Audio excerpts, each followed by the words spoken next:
All right, I'm Justin Rigney with Canine Service Unlimited. We're here in American Top Team in Coconut Creek, Florida. This Warrior Factory. It's a palace with amazing athletes come and go. Today we're here with Thiago Alves, the Pitbull, one of the top fighters in the world, a deadly Muay Thai practitioner. And bro, I'm grateful for your time to come out here. I know you got a fight coming up in February. Best of luck with that. I know you're going home to Brazil to fight in the motherland. Cool, man. So I have Jeff Taschner. He's a deputy with an agency here in South Florida. I have Luis Arboleda. He's a civilian dog trainer. And I also have Sgt Mike Lilley with the Hendry County Sheriff's Office. So we have many different perspectives on the technique that I want to show today, which is the Lateral Vascular Neck Restraint, also known as a rear naked choke. I'm going to have the experts demonstrate and explain the varieties of those different type of techniques. But the reason why I want to bring this to the forefront here and give this technique to civilians as well as who maybe find themselves in a protection dog scenario, or also, more importantly, law enforcement. There's been many times in my career when I deployed my dog on a suspect, my dog went in to apprehend the bad guy, and whether he's hopped up on Flakka or it's cocaine psychosis or many other different types of pharmaceuticals, he's not feeling pain, he has superhuman strength and adrenaline through the roof. So many times the dog's not enough. So we have to arm our deputies and our handlers with the ability to end these situations very quickly. Now, Jeff was a very highly recognized high school and collegiate wrestler, and he also worked at Canine, worked the dog for, was it 10 years, 12 years? 11 years. So we have a whole variety of different experience levels here, and Jeff has from both worlds, knowing from growing up as a wrestler and a fighter, being a cop for now 21 years? 25 years. So here we have, man, lots of experience from the wrestling side, fighting side, canine side, and law enforcement. So if you guys could walk through, man, just tell me a little bit about how to effectively apply what in law enforcement we call the lateral vascular neck restraint. Just tell me a little bit about, again, you guys call it the rear naked choke in your world, or, yeah.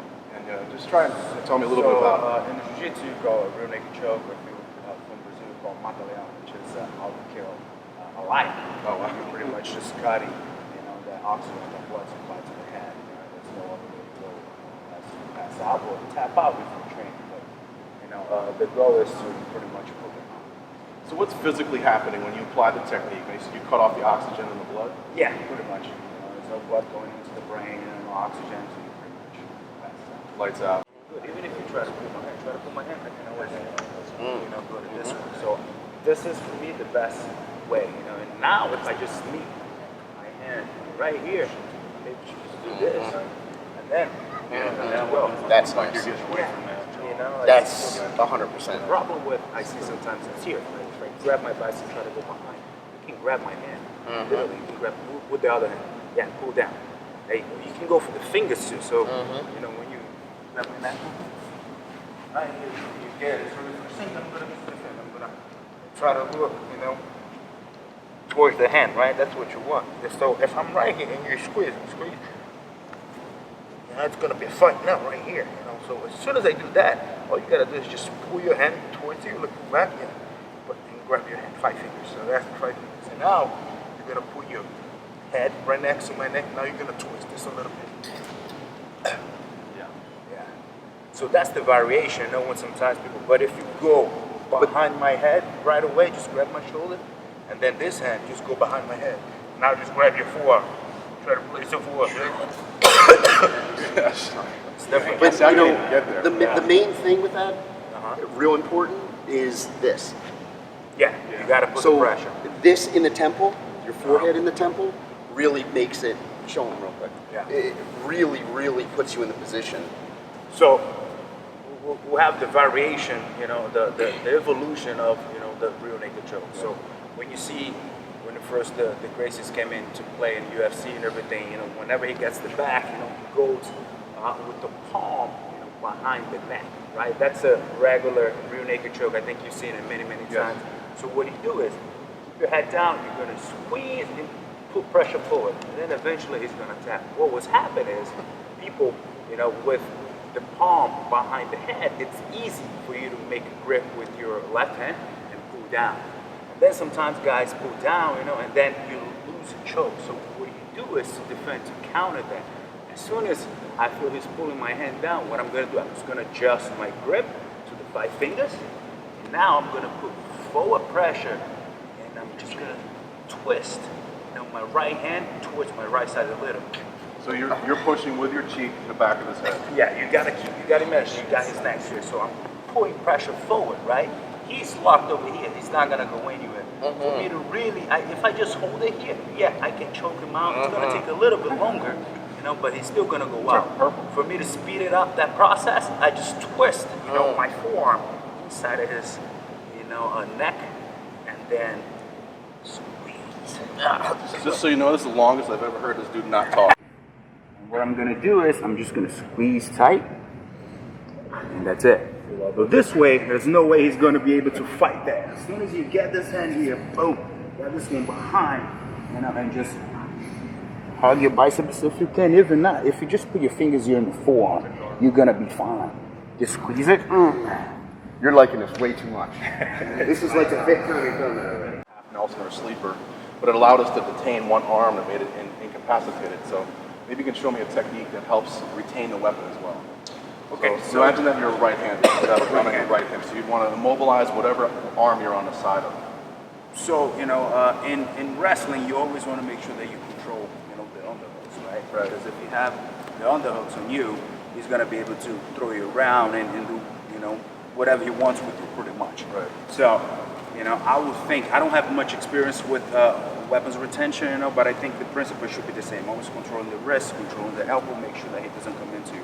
So, very basic one, right? If I'm right here, the guy's reach for my gun, I can always control the wrist first.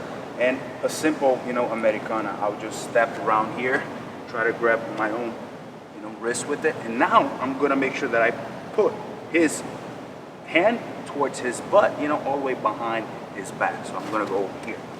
Gotcha. And from here, you can try to secure, go for the choke from there as well.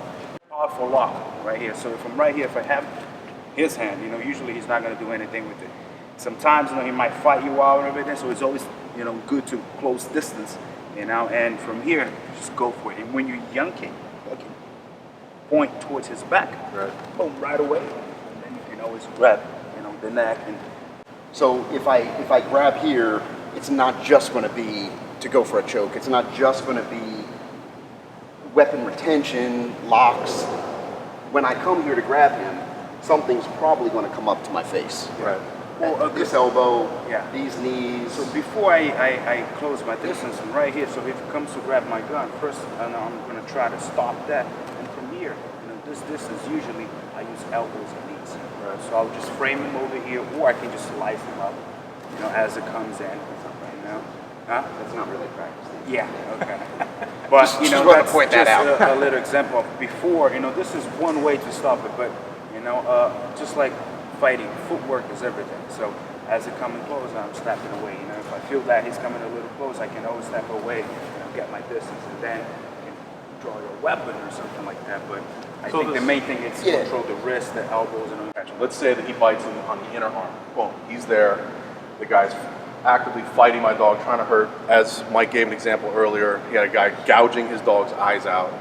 We have to immobilize this guy immediately. Now, again, let's say he's standing at this point. Is there a technique where I can, again, I'm left-handed, so if I go in to make contact here, can I immobilize this arm and apply a choke with his hand up in the air? Yeah, so we have the hand and arm choke, right? So let's say if I pull him over here, it's the same principle of cutting that blood supply. Right? So I'm gonna make sure I make grip here, with my hand. I always like the 5 fingers. Some people like to pull their own fingers. I think for this close encounter, this is the tightest. As soon as you lock here, you always want to look towards him, to make sure that it's super constricted, he has no way to go, And once you're here, from a standing position, that's going to be a hard choke to get, So, but if you're in this position over here, you can always trip him. So what I do, I just step over, I trip him, boom.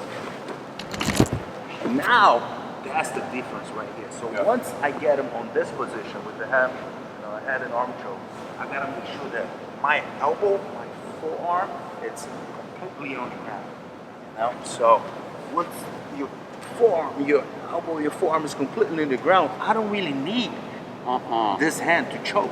I can just forward pressure and put my shoulder, on his head. Yeah, I'm not gonna do it. I'm just gonna lay my weight forward a little bit. Check this out. he's already tapped. Right, man. Now I want to get the dogs out of the car and kind of run through some of these techniques with the dog on the decoy. So there's two ways I can do this, guys. I neutralize this arm over here, so I grab the arm with the head, and sometimes from this position it's gonna be hard. The best way for you to finish this, you gotta trip him.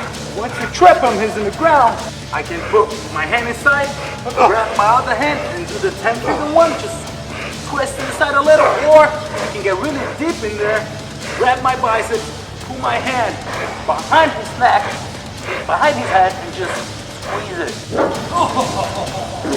If he's pushing this down and I can't get it, I'm gonna pull it back. Oh yeah. Once I get it back, I rotate a little bit to the side and look at the chest, because what's happening is my chest is pushing down.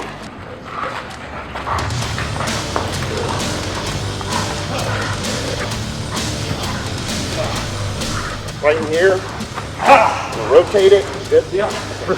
When I rotate it, I'll come up here, like this, lock it in, and then rotate it.